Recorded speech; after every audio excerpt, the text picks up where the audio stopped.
और जो नई वैश्विक व्यवस्था है वो इस टाइप से होगी कि उसमें जो नेता लोग हैं वो इसी ढंग से विलुप्त और गायब हो जाएंगे जिस ढंग से राजा लोग हुए।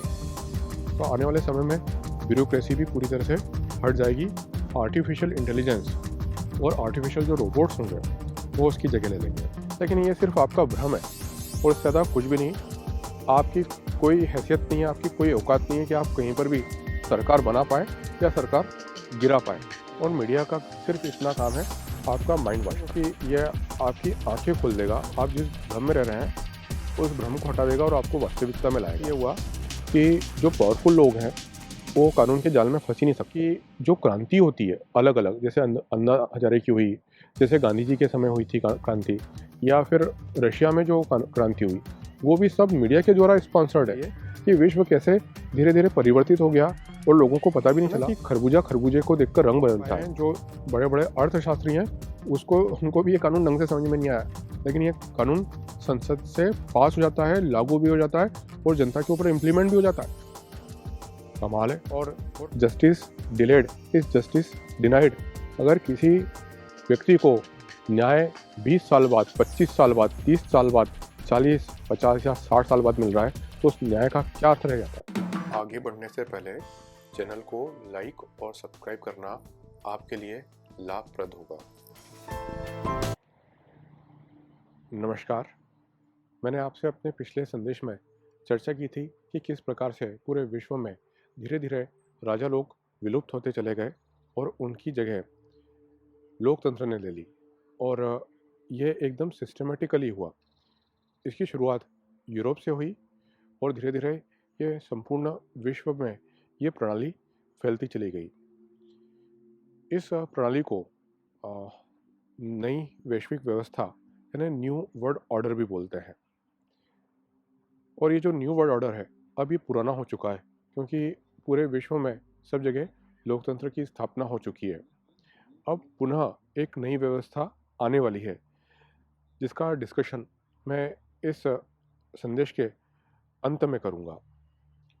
लेकिन मैं उस नई व्यवस्था जो आने वाली है उसकी आपसे बात करूं, उससे पहले ये जो पुरानी विश्व की व्यवस्था है जिसमें अभी हम लोग रह रहे हैं, मैं इसकी चर्चा आपसे करूंगा।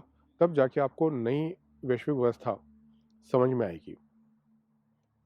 अभी हम जिस विश्व में रह रहे हैं, विश्व कुछ समय पहले तक ऐसा नहीं था। अगर आप आज से 100, 200, 300, 400 साल पुरानी बात करें तो उस समय विश्व पूर्ण रूप से अलग था। उस समय राजाओं का शासन होता था और धीरे धीरे करके, अरे इसमें भी ऐसा नहीं लगा कि ऑल ऑफ सडन पूरे विश्व में लोकतंत्र आ गया हो। धीरे धीरे करके लोकतंत्र आया है। और लोकतंत्र एकदम ऐसा नहीं हुआ कि आसानी से सब राजा स्वीकार करते चले गए और सब जगह लोकतंत्र फैल गया हो।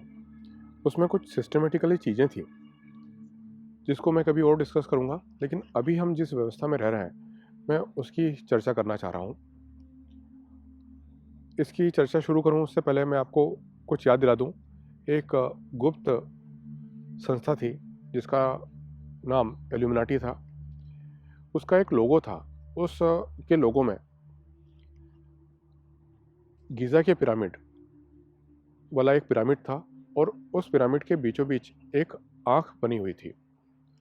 तो ये जो इल्यूमिनाटी का पिरामिड है इसका क्या अर्थ है, पहले हम इसको समझेंगे। ये जो पिरामिड है ये बड़ा ही इसका महत्व है, यानी इसका जो संकेत है हिडन, वो समझने लायक है। हमारी जो प्रकृति है, निकृति, यानी जो आर्टिफिशियल चीज़ें हैं, जो फैक्ट्री से बनी हुई चीज़ें हैं, ये सब प्रकृति का ही अनुसरण है, उसकी नकल करती है। हमारा जो प्रकृति है उसमें भी एक पिरामिड है। उसके पिरामिड में ये वनस्पतियाँ हैं, ये चल नहीं सकती हैं, ये सूर्य से अपना खाना बनाती हैं और उनके आधार पर ही इनका जीवन यापन होता है। और इनको खा लेते हैं शाकाहारी जो जंतु हैं, जैसे भेड़ बकरी हुआ, हिरण हुआ, गाय हुई, बैल भैंस, ये जितने भी शाकाहारी जानवर हैं ये सब ग्रीन वेजिटेबल्स को, यानी जो प्रकृति में पाई जाने वाली है जितनी भी आपको मेरे पीछे दिख रहे होंगे ये पेड़ और ये घास, इसको वो लोग खा जाते हैं और उनको खाते हैं मांसाहारी जीव। तो इस प्रकार से ये पूरा सिस्टम चलता है। कभी आप ये सोचें कि अगर ये जो पेड़ पौधे हैं ये गायब हो जाएं तो क्या होगा? तो फिर जो वाले जीव हैं जो इनको खाते थे वो भी मर जाएंगे और मांसाहारी जीव भी इस प्रकार से विलुप्त हो जाएंगे। तो ये सिस्टम एक दूसरे के साथ में कोऑपरेटिव वे में चलता है, लेकिन ये बड़ा दुर्भाग्यपूर्ण है। इसमें कोई संवेदना नहीं है कि जब गाय किसी पत्ती को खाती है या किसी फूल को खाती है या किसी चारे को खाती है तो उसको दया नहीं आती है उसके ऊपर। इसी प्रकार से मांसाहारी जो जीव होता है वो जब किसी शाकाहारी जीव को खाता है तो उसके ऊपर बिल्कुल भी दया नहीं करता है। तो जो अभी हमारी वैश्विक व्यवस्था है, अगर मैं उसकी चर्चा करूं तो वो जो उसका पिरामिड है उसके बेस में एक साधारण व्यक्ति है। यानी आम आदमी का तो नाम नहीं लेना चाहिए क्योंकि अब आम आदमी का भी नाम बदनाम हो चुका है, तो मैं एक साधारण व्यक्ति की बात करूंगा। तो जो एक साधारण व्यक्ति है वो चारा है यहाँ पर, और उस साधारण व्यक्ति में सभी लोग आते हैं। उसमें चाहे कोई डॉक्टर हो, चाहे कोई इंजीनियर हो या कोई वैज्ञानिक हो, इससे कोई मतलब नहीं। उसकी चेतना कितनी भी उच्च हो, वो कितना भी बड़ा तपस्वी हो, कितना भी बड़ा ज्ञानी हो, ये सब साधारण लोग हैं और ये सब चारे हैं।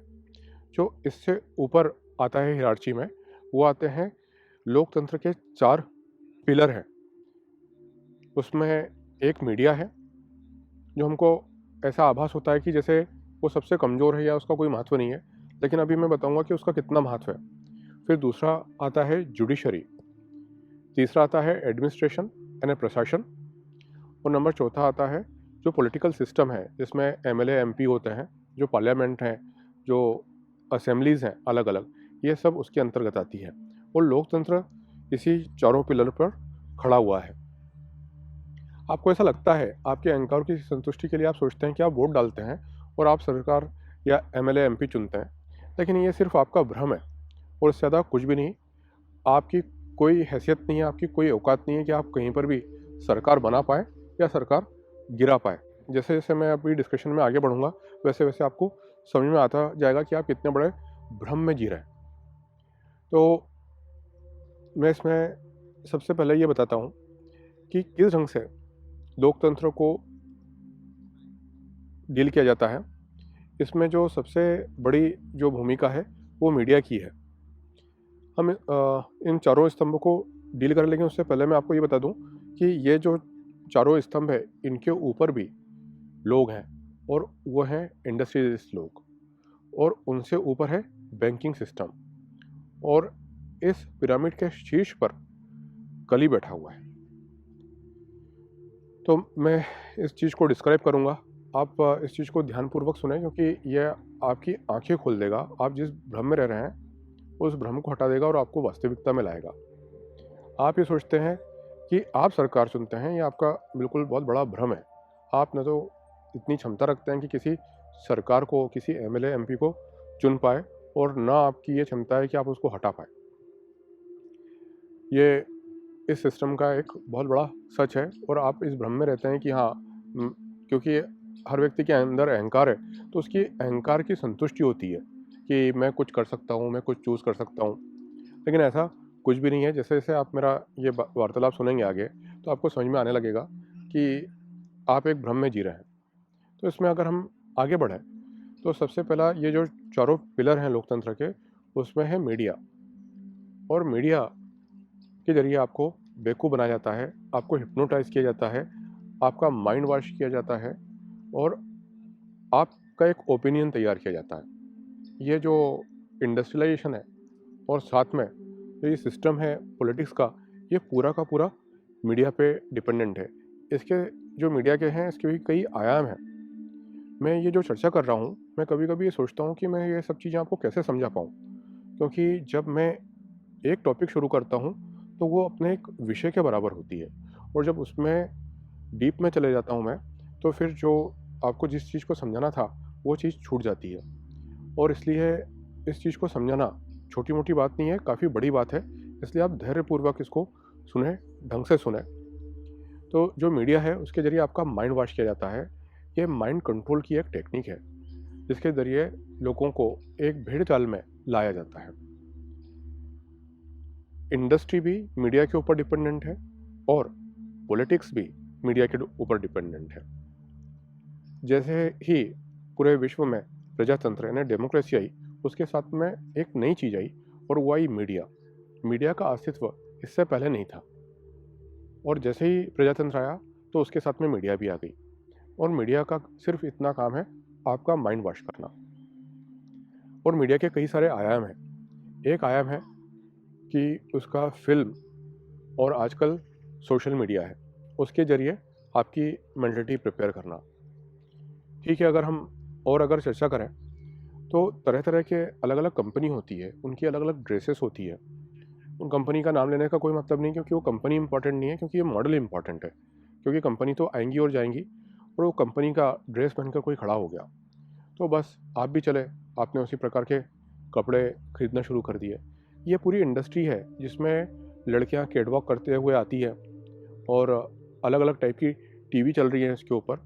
और ये जो ड्रेस पहले मनुष्य जैसा पहनता था आज से 100-200 साल पहले, आज जो मनुष्य पहन रहा है ड्रेस, वो बिल्कुल ही टोटली डिफरेंट है।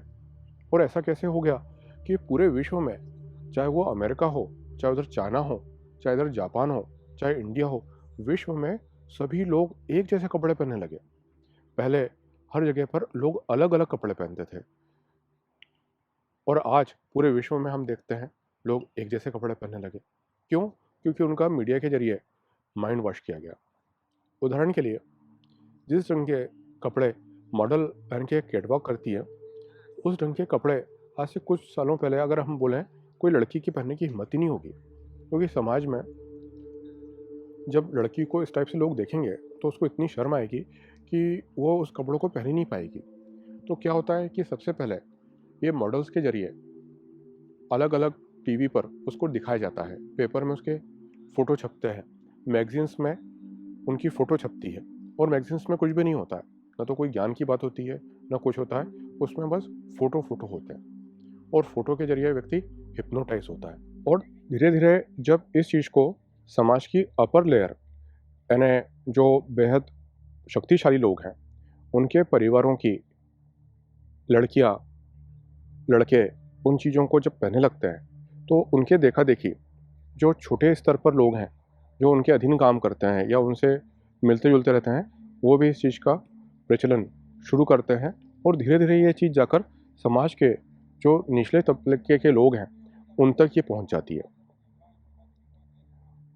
इस ढंग से इसका प्रचार प्रसार होता है। यानी जैसे हम बोलते हैं ना कि खरबूजा खरबूजे को देखकर रंग बदलता है, इसी ढंग से ये जो लोग हैं ये एक दूसरे के पहनावे को देखकर, उनके द्वारा इस्तेमाल की जाने वाली चीज़ों को देखकर प्रोत्साहित होते हैं उन चीज़ों को करने के लिए। यानी आज से कुछ साल पहले जीन्स पहनना ही बड़ी बात होती थी, लेकिन फिर अब लड़कियां लेगिंग्स पहनने लगी हैं और उन चीज़ों का उभार उसमें दिख रहा है, जिसको अगर हम देखें तो वो ऑलमोस्ट न्यूड है, वो ऑलमोस्ट नग्न है।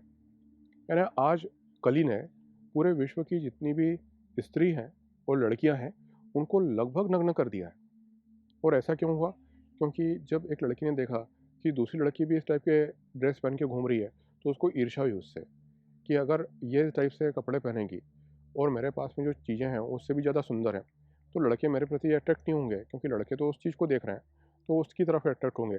तो अपने आप को इम्पोर्टेंस के लिए उसने भी उस टाइप के कपड़े पहनना शुरू किए और धीरे धीरे ये प्रचलन हो गया। फिर ये सभी लोग इसी टाइप के कपड़े पहनने लग गए। तो विश्व में जहाँ पर एक शालीनतापूर्वक ड्रेस होती थी, अब जैसे मैं इस चीज़ को इस ढंग से भी समझा सकता हूँ कि एक पुरुष है, पुरुष ने लेगिंग्स पहनना शुरू नहीं किया। वो कभी अगर इस टाइप की चीज़ें भी पहनते हैं तो जिम में जाके पहनते हैं। अगर आप ये सोचिए कि एक पुरुष ऐसे कपड़े पहनने लगे जिसमें उसके जेनिटल्स का उभार दिखता हो, तो आपको कैसा महसूस होगा? आपको लगेगा कि ये व्यक्ति पागल तो नहीं हो गया कहीं। अब इतनी ज़्यादा एजुकेटेड लड़कियां हैं, उनमें इतनी दूसरी प्रतिभाएं हैं, लेकिन उन सब चीज़ों को छोड़कर वो सिर्फ अपने शरीर के ऊपर ही डिपेंडेंट हो गई है। बड़ी विचित्र बात लगती है। तो ये उनका दोष नहीं है, ये वातावरण को किस ढंग से सेट किया जाता है, मैं उसकी बात बता रहा हूँ। दूसरी तरफ हम आगे अब बढ़ें तो ये तो मैंने आपको एक फैशन इंडस्ट्री का सच बताया आपको। और इस ढंग से क्या होता है कि जो कंपनीज कपड़े बनाती है उनका सेल बढ़ता है, क्योंकि वो चेंज करती रहती है। और मॉडल्स के जरिए, फिल्म एक्टर और एक्ट्रेस के जरिए ये समाज के ऊपर प्रोजेक्ट किया जाता है और समाज उसी ढर्रे पर चलने लगता है। यानी खरबूजा खरबूजे को देखकर रंग बदलता है, ये एक भेड़ चाल है। और वो फैशन लौट फिर कर वापस से वही आता है 20 साल बाद, 30 साल बाद उन्हीं फैशन का वापस से रिपीटेशन होने लगता है। ये सर्वविदित बात है। लेकिन आज आपसे कोई बोले, यानी अभी थोड़ी देर पहले मैं बता रहा था कि पूरे विश्व में जो राजा थे वो विलुप्त हो गए, और कभी उनका ऐसा दबदबा था कि राजाओं के सामने किसी के खड़े होने की हिम्मत नहीं होती थी। यानी महाराजा रणजीत सिंह के पास में केवल एक आंख थी, यानी वो काने थे, और पूरे दरबार में एक भी दरबारी की हिम्मत नहीं थी कि उनकी तरफ आंख उठा के भी देख ले। और हर राजा मुकुट पहनता था। और आप ये सोचिए कि आज अगर कोई राजा जैसे वेशभूषा पहन ले और मुकुट पहन के अगर सड़क पर घूमे, तो लोग कितना हंसेंगे उसके ऊपर, उसको पागल ही समझेंगे। और पुराने ज़माने में उन लोगों की इसी बात पर लड़ाई होती थी, इसी शान शौकत के कारण। और मंत्री का मुकुट अलग होता था, सेनापति का मुकुट अलग होता था, है ना। आप इसी से समझ जाइए कि विश्व कैसे धीरे धीरे परिवर्तित हो गया और लोगों को पता भी नहीं चला। और ये जो फैशन इंडस्ट्री है, इसके पीछे भी पूरा बात इस ढंग की है कि अगर लोग एक जैसे ही कपड़े पहनने लगे, उन्होंने चेंज नहीं किए, तो उनका फ़ायदा क्या होगा। तो इसलिए वो फैशन धीरे धीरे चेंज करते रहते हैं। यानी लोगों के ऊपर जो फिल्मों में दिखाया गया है, जो मॉडल्स पहनते हैं, जो कुछ खिलाड़ी हैं, वो जो कार्य करते हैं, वो लोगों के ऊपर असर पड़ता है और लोग धीरे धीरे उसका पालन करने लगते हैं। तो इसलिए मीडिया बड़ा इम्पॉर्टेंट है लोगों को हिप्नोटाइज करने के लिए। आजकल कुछ वीडियो चले हैं जो सिर्फ 10-10 सेकंड के होते हैं। उसके पीछे भी एक साइकोलॉजिकल ट्रिक है। जब आप कोई चीज़ 10 सेकंड में देखते हैं, तो आपका जो कॉन्शियस माइंड है वो एक्टिव ही नहीं हो पाता है। आपका केवल और केवल अनकॉन्शियस माइंड एक्टिव होता है, और अनकॉन्शियस माइंड में लॉजिक नहीं होता। तो जब आप 10 सेकंड में कोई चीज़ आपने देखी, तो आपका कॉन्शियस माइंड तो एक्टिव ही नहीं है, अनकॉन्शियस माइंड में वो चीज़ चली गई। अब आपने अगर उसको देखकर मुस्कुरा दिया, इसका मतलब आपने उसको एक्सेप्ट कर लिया। तो धीरे धीरे अभी जो टिकटॉक आया था, हालांकि कई देशों से उसको रिमूव कर दिया गया है, और उसका रिमूव जो किया गया है उसका भी एक कारण है, वो मैं आपको आगे बताऊंगा। तो जिस ढंग से टिकटॉक ने आपके दिमाग पर असर डाला और वो सीधे आपके अनकॉन्शियस माइंड पर उसने असर किया, तो धीरे धीरे वो आपकी मेंटलिटी चेंज कर देगा। जिस वीडियो को देखकर आप हंसने लगे, इसका मतलब ये है कि आपने उस चीज़ को स्वीकार कर लिया है। और अगर आपके जीवन में उस टाइप की घटनाएं होंगी, तो आपको उससे कोई फ़र्क नहीं पड़ेगा। जिसमें स्पेशली लड़के और लड़कियों की व्यभिचारिता को समाज में एक एक्सेप्टेबल ढंग से उस वीडियो में दिखाया गया। तो आप अगर वो चीज़ करेंगे, इसका मतलब है कि आपने उन चीज़ों को स्वीकार कर लिया है। इस ढंग से आपकी मेंटलिटी को धीरे धीरे बदलने की क्षमता रखती है मीडिया। तो ठीक है, हमने अभी मीडिया का एक रूप देखा जो फैशन इंडस्ट्री, फिल्मों और सोशल मीडिया की तरफ था। इस ढंग से ये कल्चर चेंज करते हैं, और इसी ढंग से इन्होंने पूरे विश्व का कल्चर चेंज कर दिया है। आप खुद सोचिए कि जैसे एक लड़की कैटवॉक करते हुए आती है और अपने बाल लहराती है, और एक शैम्पू को दिया जाता है, तो बस आप चले उस शैम्पू को लेने। आपने ये भी नहीं सोचा कि उस शैम्पू में कौन कौन से इंग्रेडिएंट हैं, उनसे आपके शरीर को क्या नुकसान होगा। बस आपने तो देख लिया है ना, कली आपकी वासना का पूरा उपयोग कर रहा है।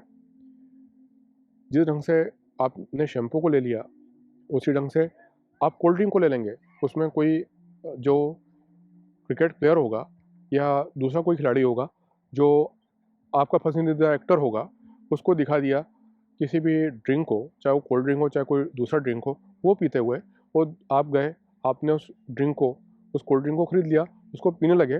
आपने ये भी नहीं देखा कि उसके अंदर है क्या। यानी सिंपल सी बात है कि आपको ज़्यादा डीप में चीज़ें समझ में नहीं आती है। मैंने ये देखा कि ऐसा विश्व में इसलिए हो रहा है क्योंकि उन लोगों ने पहचान लिया है कि जो आम लोग हैं, जो साधारण लोग हैं, वो अत्यंत मूर्ख हैं। उनको कुछ भी चीज़ समझ में नहीं आती है। अगर उनको बोला जाए कि x equal to Y, Y equal to Z और z इक्वल टू ए है, तो उनको ये समझ में नहीं आएगा कि x इक्वल टू ए है। तो जब उनकी मानसिकता ही केवल इतनी है कि उनकी जो सोच है वो केवल वहीं तक चलती है जितना वो देख पाते हैं, और इसलिए तो ये एक टर्म कॉइन की गई है कि जो दिखता है वही बिकता है। यानी उन्होंने देख लिया, उसी को फॉलो कर लिया। इस टाइप के कई भ्रम आजकल सोशल मीडिया पर, यूट्यूब पर, फेसबुक पर, यानी आयुर्वेद के नाम पर, हेल्थ के नाम पर कोई प्रूफ नहीं है उनके पास में और वो चीज़ें नुकसान कर रही हैं, लेकिन धड़ल्ले से चल रही हैं वो, और लोग मिलियंस में देख रहे हैं। मैं कभी कभी उनको उनके बारे में भी चर्चा करूँगा कि इन चीज़ों के बारे में, कि किस ढंग से आयुर्वेद के नाम पर भी लोगों को बेवकूफ़ बनाया जा रहा है। क्योंकि तो मैं आपको कभी इस ढंग से चीज़ें बताऊँगा कि किस ढंग से सोशल मीडिया पर भी आपको बेवकूफ़ बनाया जाता है। और आप बेवकूफ़ इसलिए बनोगे क्योंकि आपके अंदर खुद रिसर्च करने की क्षमता नहीं है। आप खुद पढ़ो ना, आपको इंटरनेट पर आजकल हर चीज़ मिल जाती है। आप इंटरनेट पर उल्टी-सीधी चीज़ें देखते रहोगे, अपनी मति भ्रम करते रहोगे और कहीं इसके पीछे, कहीं उसके पीछे और सबके पीछे जाते रहोगे और खुद, यानी जो बुद्ध ने कहा है, अपना दिया खुद बनाओ, यानी अप्पो दीपो भाओ। तो आप उसके बारे में कुछ करेंगे नहीं, खुद आपकी रिसर्च ही नहीं होगी, तो आप भ्रमित होते ही रहेंगे। और आप लोगों के कारण जो लोग बुद्धिमान हैं, उनकी जो संख्या है वो कम हो जाती है और इसीलिए उनकी चलती नहीं है। और ये बेवकूफ़ों के द्वारा कारण अब पूरी दुनिया को बेवकूफ़ बनाकर, जो इनको बेवकूफ़ बनाने वाले लोग हैं वो राज कर रहे हैं पूरी दुनिया के ऊपर। तो मैं आगे और बता रहा था कि जिस ढंग से आप लोगों को भ्रमित करके फैशन इंडस्ट्री की ओर आकर्षित कर दिया, शैम्पू की ओर आकर्षित कर दिया, कोल्ड ड्रिंक के ऊपर, आप उपभोक्ता बन गए। आप जाकर हर चीज़ें खरीद रहे हो जाकर, और सुबह से शाम तक। और मैंने आपको बताया ये जो पैसे मिल रहे हैं, ये किस ढंग से सोने के ज़रिए आपको की रसीदें हैं ये, जिसको लेकर आप घूम रहे हो। तो आप इस उपभोक्तावाद के पीछे पड़ गए और आपको इन पैसों के ज़रिए, यानी इस उपभोक्तावाद के ज़रिए आप इंडस्ट्री का एक हिस्सा बन गए और इंडस्ट्री की चीज़ों को कंज़्यूम करने लगे। मतलब आप इंडस्ट्री को के गुलाम बन गए। तो ये आपको ही आपकी मति भ्रमित करके ही आपको इस टाइप से बनाया गया है।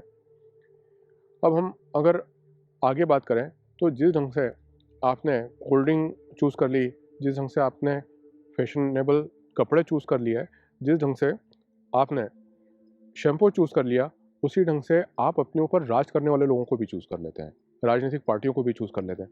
क्योंकि जो मीडिया पे दिखाया जाता है, आप बस उसको मान लेते हो और आपके अंदर कोई क्षमता नहीं है कि आप उसको जज कर पाओ कि वो सही है कि गलत है। जैसे उदाहरण के लिए, अभी भारत में एक पार्टी राज कर रही थी पिछले 70 सालों से। अब लोगों को लगने लगा कि जो पार्टी है, वो देश हित में काम नहीं कर रही है, वो देशद्रोही पार्टी है, वो देश के प्रति प्रेम ही नहीं है उसको, उसमें राष्ट्रभक्ति ही नहीं है। अगर ये बात भी मान लेते हैं लोगों की, तो भैया मुझे एक बात बताओ कि भारत को आज़ाद हुए आज 70-75 साल हो गए हैं। तो 75 सालों में भैया आपकी 3 पीढ़ियों से ज़्यादा पीढ़ियाँ निकल जाती हैं। यानी 20 साल की एक पीढ़ी मानता हूँ मैं। 20 साल में व्यक्ति को इतना समझ आ जाती है कि क्या सच है या बुरा है, या जैसा था मान लो 25 साल की उम्र में सब चीज़ें, तो 25 या 75, है ना, 3 पीढ़ी निकल गई और तुम लोगों को ये पता नहीं चला कि जो पार्टी है ये तुमको बेवकूफ़ बना रही है। ठीक है, अभी जो वर्तमान पार्टी है, अब ये क्या कर रही है, अभी जो मीडिया पे दिखा दिया तुमने वो मान लिया। अभी ये हो सकता है कि बाद में जाके आपको ये भी खुलासा हो कि ये लोग भी आपको बेवकूफ़ बना के चले गए। तो आप खुद ज़रा अपने दिमाग से तो सोचो। और होता क्या है, जिस भी पार्टी को लाना होता है, चाहे ए पार्टी को लाना हो, चाहे बी पार्टी को लाना हो, होता ये है कि 6 महीने पहले से, और 6 महीने पहले तो मैं बहुत ज़्यादा बता रहा हूँ, कम से कम 3-4 महीने पहले से माहौल बनाना पड़ता है एक पार्टी के पक्ष में। लोगों की मेमोरी बहुत कम होती है, वो पिछली सब चीज़ों को भूल जाती है, और जो 3-4 महीने में माहौल बनता है, बस उसी के आधार पर वो जाकर वोट दे आती है। और वो उन दोनों में से किसी भी एक पार्टी को चुन लेती है। और वो जो पार्टी होती है, उसमें पार्टी का शासन कभी भी नहीं आता है, उसमें एक नेता का शासन आता है, जो उस पार्टी को पूरा खा जाता है। चाहे वो ए पार्टी हो, चाहे बी, वो उसमें आपको लगता है कि लोग सोचते हैं कि अरे डेमोक्रेसी है, कोई डेमोक्रेसी नहीं है। आपके जो नेता हैं, वो आपको इतना बेवकूफ़ बनाते हैं कि जब चुनाव होता है, वो आपके पाँव छूने आ जाएँगे, आपके घर पे मिलने आ जाएँगे, और जब वो चुन जाएँगे और विधायक हो जाएँगे, तो आपको पूछेंगे भी नहीं, आपको पहचानेंगे भी नहीं। और ये तो मैं छोटे लेवल के लोगों को बता रहा हूँ कि जो आपके पास में जनसंपर्क करने आते हैं चुनाव के समय। लेकिन जो बड़े लेवल के नेता हैं, जो इन एमएलए को टिकट देते हैं, वो तो आपसे ऐसे भी नहीं मिलेंगे और 2 मिनट भी नहीं मिलेंगे। तो आप किस आधार पे बोलते हो कि हम जनतंत्र में अपनी सरकार को चुनते हैं? अरे आप वोट दो, चाहे नहीं दो, आपके वोट देने से, नहीं देने से कोई फ़र्क नहीं पड़ता, उनकी सरकार बनेगी, मतलब बनेगी। ये पहले से डिसाइड हो जाता है कि किसकी सरकार बननी है और किसकी नहीं। तुम तो जाके बस एक छोटा-सा अपना योगदान दे देते हो। 1 अरब 35 करोड़ में आपका अगर एक योगदान निकाला जाए तो वो एक के नीचे कितने जीरो जीरो लगा देंगे, उतना योगदान है आपका। कुछ भी नहीं कर सकते हो आप, ना तो किसी पार्टी को चूज़ कर सकते हो, ना किसी नेता को चूज़ कर सकते हो, और ना किसी पार्टी को गिरा सकते हो, और ना किसी नेता को गिरा सकते हो। तुम कुछ भी नहीं कर सकते हो। तुम एक भेड़ चाल हो, जो जैसी चाल चलेगी उस चाल के अनुसार तुम चल गए तो वो पार्टी राज्य में आ जाएगी। जो भेड़ चाल अगर दूसरी पार्टी के अनुसार होने लगी तो वो पार्टी आ जाएगी। तुमको अगर सब कुछ भी समझ में आ रहा है कि तुमको बेवकूफ़ भी बनाया जा रहा है, तब भी तुम कुछ भी नहीं कर पाओगे। ये यूजलेस है तुम्हारे लिए, है ना। तुम किसी काम के नहीं हो, तुम महत्वहीन हो। तो ये एक मैंने आपको बताया कि किस ढंग से मीडिया आपको भ्रमित करके ये होती है। लेकिन मीडिया केवल यहीं तक नहीं रुकती है, वो आपके सोशल आस्पेक्ट को कवर करती है, वो इंडस्ट्री को प्रमोट करती है, वो राजनीति के लिए आपका माइंड मेकअप करती है, और इसके अलावा वो क्रांति पैदा करती है। यानी मेरी चर्चा हो रही थी एक बार, जो भारत के टॉप मोस्ट चैनल हैं 5, उनके उनमें से एक जो उसके मालिक हैं, उसके डायरेक्टर हैं, उनके साथ मेरी बातचीत चल रही थी। तो उसी वक्त एक व्यक्ति आया और उसने बोला उनको कि अन्ना हजारे के आंदोलन के लिए उसको अगर आप दिखाते हैं तो हमको इतने का ऑफ़र मिल रहा है। मैं भी आश्चर्यचकित हो गया। मैंने बोला कि अरे आंदोलन भी स्पॉन्सर्ड होते हैं क्या, कि उनको दिखाने का भी कुछ ना कुछ पैसा मिले। तब जाकर मुझे पता चला कि ऐसी बात होती है। फिर उन्होंने नेगोशिएशन किया और वो अमाउंट इतना ज़्यादा था कि मैं भी हैरान रह गया। तो उन्होंने बोला कि नहीं नहीं, इतना नहीं, इतना। और फिर जब नेगोशिएशन हुआ फ़ोन पर किसी से, तो उसके बाद में ये एग्री हुए और उन्होंने तुरंत अपनी OBI वैन भेज दी अन्ना हजारे के आंदोलन को दिखाने के लिए। मैंने बोला इतना पैसा? बोला ये तो कुछ भी नहीं है। वो बता रहे थे मुझे कि जो लोग अन्ना हजारे के आंदोलन को स्पॉन्सर्ड कर रहे थे, उन्होंने 1800 करोड़ रुपए रखे थे अलग से इस आंदोलन को स्पॉन्सर करने के लिए। तो मैं हैरान रह गया कि अरे, जो आंदोलन होते हैं वो भी स्पॉन्सर्ड होते हैं। पूरी मीडिया दिखाने लगती है उस चीज़ को, और तुम भी आ जाते हो जोश में और पीछे चल जाते हो। क्या हुआ? इस आंदोलन का कुछ भी नहीं हुआ। लेकिन हाँ, एक हुआ कि अगर कोई व्यक्ति असली रूप में अब ये सब चीज़ें करेगा तो फिर तुम उसके पीछे नहीं जाओगे। तो तुम्हारे अंदर अगर खुद ही क्षमता नहीं है तो तुम्हारा क्या किया जा सकता है। मैं एक और बात बताऊँ कि जो क्रांति होती है अलग अलग, जैसे अन्ना हजारे की हुई, जैसे गांधी जी के समय हुई थी क्रांति, या फिर रशिया में जो क्रांति हुई, वो भी सब मीडिया के द्वारा स्पॉन्सर्ड है। यानी मीडिया के द्वारा लोगों का माइंड मेकअप किया और लोग चल पड़े उस क्रांति में, और बिल्कुल जैसे जुझारू हो गए उसको लड़ने के लिए, यानी आपस में लड़ने लगे उन चीज़ों को लेकर। और उन चीज़ों का तात्कालीन महत्व भी नहीं था, उनको भ्रमित किया गया था।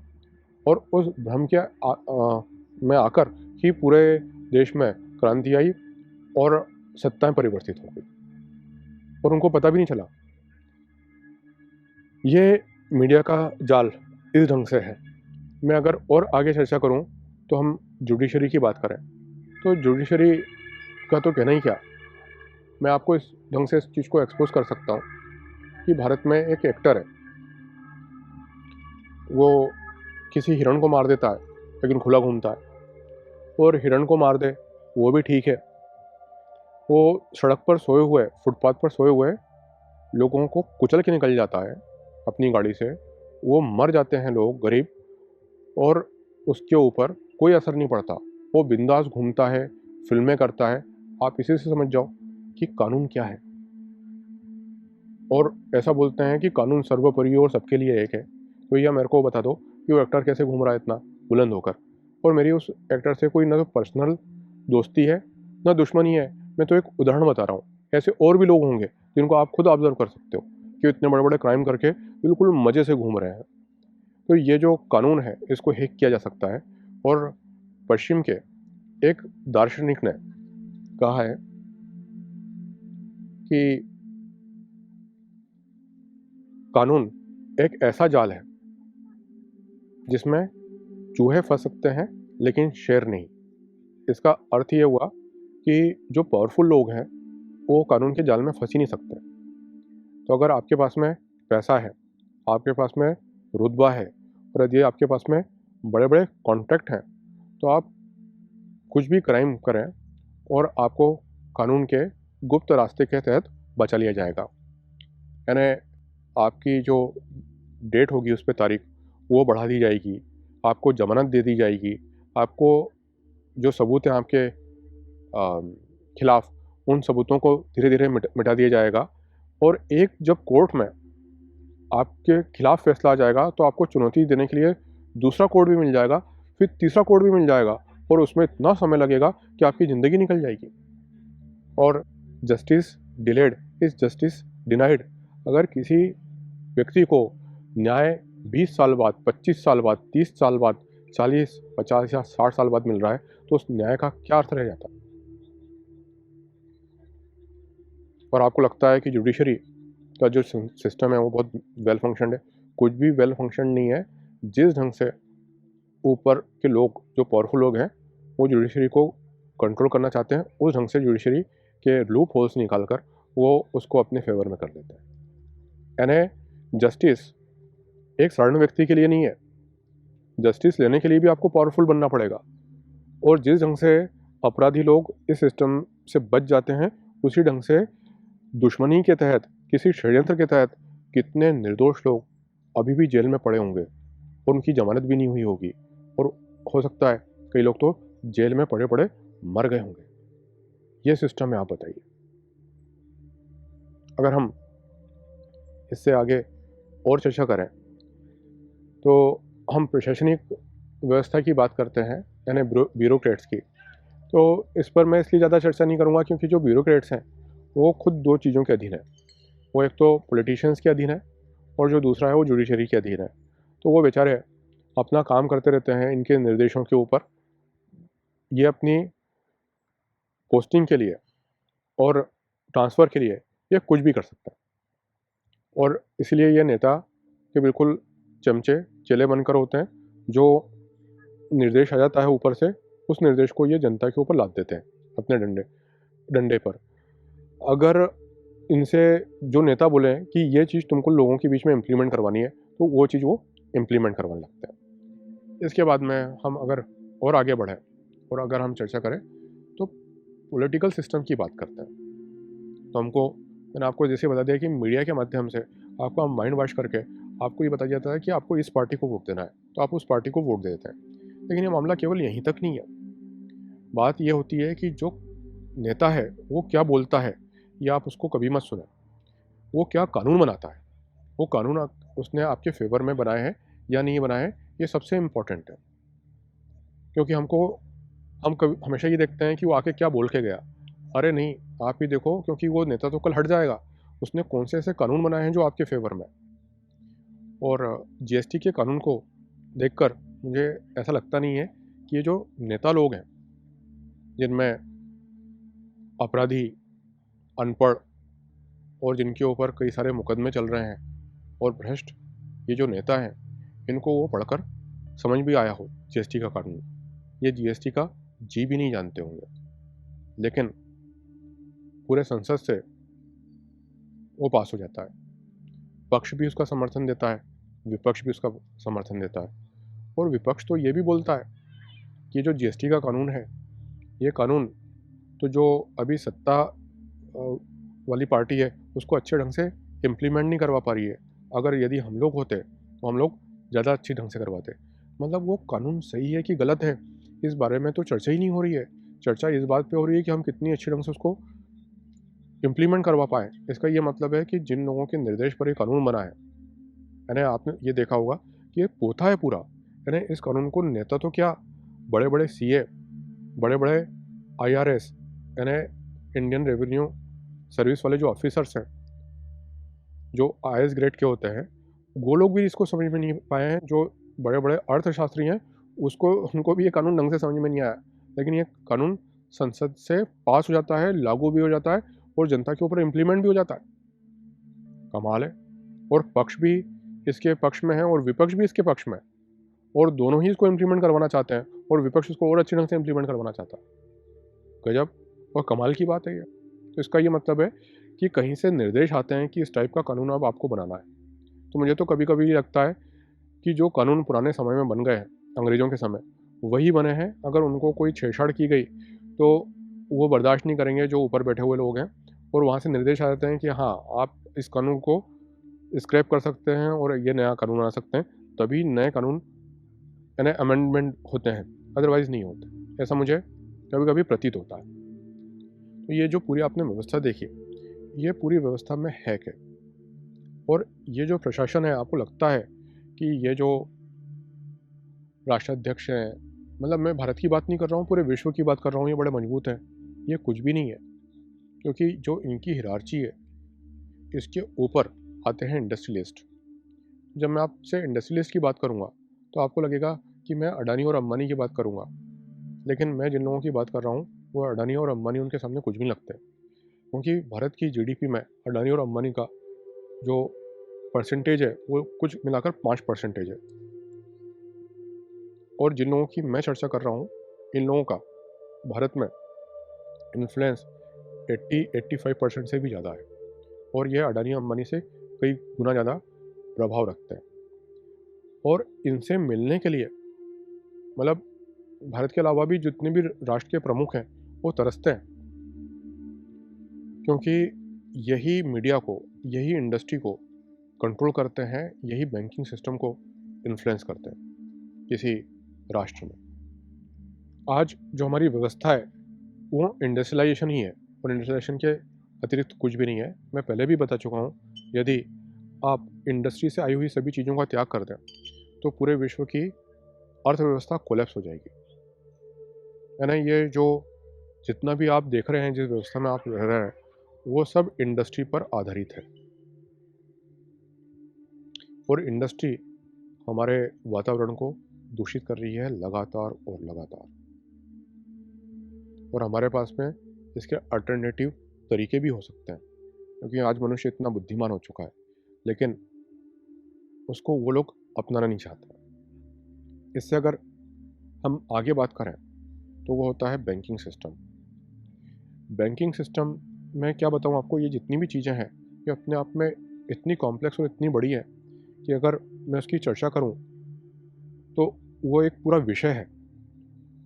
और फिर जब मैं वापस आता हूँ, तो ये जो मेन टॉपिक है, इससे आप भटक जाते हैं। तो मैं बैंकिंग सिस्टम के बारे में भी आपसे चर्चा करूँगा, लेकिन वो मेरे अगले संदेश में। लेकिन उससे पहले आपको ये बताना चाहता हूँ कि ये जो पिरामिड है, इसके टॉप पर कली बैठा हुआ है, सिर्फ एक जीव, और वो पूरे 7 अरब मनुष्यों को कंट्रोल कर रहा है, नियंत्रित कर रहा है। क्योंकि ये जितनी भी व्यवस्था है, ये 1-2 दिन की बात नहीं है, ये कोई 10-20 वर्ष की बात भी नहीं है। इसको इम्प्लीमेंट करने में कई 100 वर्ष लगे हैं, और तब जाके ये व्यवस्था बनी है। और जैसा मैं पहले बता रहा था कि अब ये व्यवस्था बदलने वाली है। ये जो न्यू वर्ल्ड ऑर्डर है, ये जो मैंने बताया, ये अब ओल्ड हो चुका है। और जो नई वैश्विक व्यवस्था है, वो इस टाइप से होगी कि उसमें जो नेता लोग हैं, वो इसी ढंग से विलुप्त और गायब हो जाएंगे, जिस ढंग से राजा लोग हुए हैं। इनकी अब कोई आवश्यकता नहीं है। और जिस ढंग से ऐसा बोला जाता था कि राजा लोगों में आपस में फूट थी और उनको इसी कारण हरा दिया गया, उसी ढंग से ये बोला जाएगा कि एक ही देश में जो ये पार्टियां थीं, ये बहुत ही एनर्जी बर्बाद करती थी, ये आपस में लड़ती रहती थी और इनमें आपस में फूट थी, इसलिए इनको हटाना ज़रूरी है।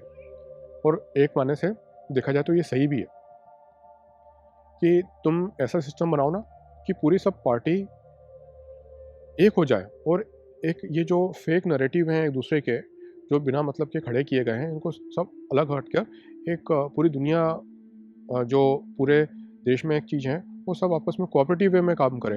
आपस में दुश्मनी करने का क्या मतलब है? जब पूरे विश्व के 2 देश कहीं नहीं लड़ रहे हैं, 2 इंसान एक दूसरे से नहीं लड़ रहे हैं, तो तुम पार्टी होकर तुम आपस में सामंजस्य क्यों नहीं बिठा पा रहे हो? तुम मूर्ख हो क्या? तुम आपस में सामंजस्य बिठाओ, और आपस में सामंजस्य बिठाकर एक साथ काम करो। तो जिस ढंग से ये राजा लोग विलुप्त हुए, इसी प्रकार से ये जो नेता हैं, ये विलुप्त हो जाएंगे पूरी तरह से, और ये पार्टीज़ भी विलुप्त हो जाएंगी। और जो ये एडमिनिस्ट्रेशन है, ये भी पूरी तरह से विलुप्त हो जाएगा, और इसकी जगह जो ले लेगा, वो ले लेगा इंटरनेट। क्योंकि आज हर व्यक्ति तक इंटरनेट के ज़रिए पहुंच बनाई जा सकती है। वो दिन में क्या कर रहा है, क्या नहीं कर रहा है, उसकी हर एक्टिविटी कंट्रोल होगी। और कंट्रोलिंग जो है, यही तो उद्देश्य था एडमिनिस्ट्रेशन का। तो फिर इन लोगों का जो ब्यूरोक्रेट्स हैं, इनका तो रहने का कोई मतलब ही नहीं रह जाता है। आप कोई आर्टिफिशियल इंटेलिजेंस वाला रोबोट आकर उसको असाइन कर दिए जाएंगे कि इस मोहल्ले में 1000 लोग रहते हैं, इस इनको एडमिनिस्ट्रेट करना उस रोबोट की जिम्मेदारी है। और वो रोबोट वो जिम्मेदारी बिना किसी से बायस्ड हुए, वो बिना किसी को रिश्वत दिए हुए और लिए हुए वो अपनी जिम्मेदारी आसानी से निभाएगा। तो आने वाले समय में ब्यूरोक्रेसी भी पूरी तरह से हट जाएगी। आर्टिफिशियल इंटेलिजेंस और आर्टिफिशियल जो रोबोट्स होंगे वो उसकी जगह ले लेंगे। हो सकता है कि आपको ये बताया जाए कि ये एलियन के द्वारा आक्रमण है और एलियन ने हमारे जो इंटरनेट व्यवस्था है उसको हैक कर लिया, अब वो चला रहे हैं। और ये आगे की जो व्यवस्था है वो पूरी की पूरी इंटरनेट पर ही बेस्ड होगी। यानी आपके जो नोट हैं जिससे आप एक्सचेंज करते हैं पैसे का लेन देन, वो भी सब इंटरनेट से होगा। यानी करेंसी का 100% डिजिटलाइजेशन हो जाएगा और इंटरनेट ही आपका माई बाप हो जाएगा। इस बारे में मैं आपसे पहले भी चर्चा कर चुका हूँ और आप मेरे जितने भी संदेश हैं उनको सीक्वेंस वाइज देखिए, तभी आपको ये चीज़ें समझ में आ पाएंगी, अन्यथा ये बातें समझ में आपको बिल्कुल भी नहीं आ पाएंगी। और यदि आपके अंदर कोई जिज्ञासा हो, अगर आपको कुछ पूछना हो तो आप ज़रूर मेरे से पूछें। अगर आपका प्रश्न बहुत अच्छा होगा तो हो सकता है कि उसको एक्सप्लेनेशन मैं दूँ। तो अगले संदेश में मैं आपको बैंकिंग सिस्टम के बारे में और भी कई सारी चीज़ें बताऊँगा। तब तक के लिए नमस्कार।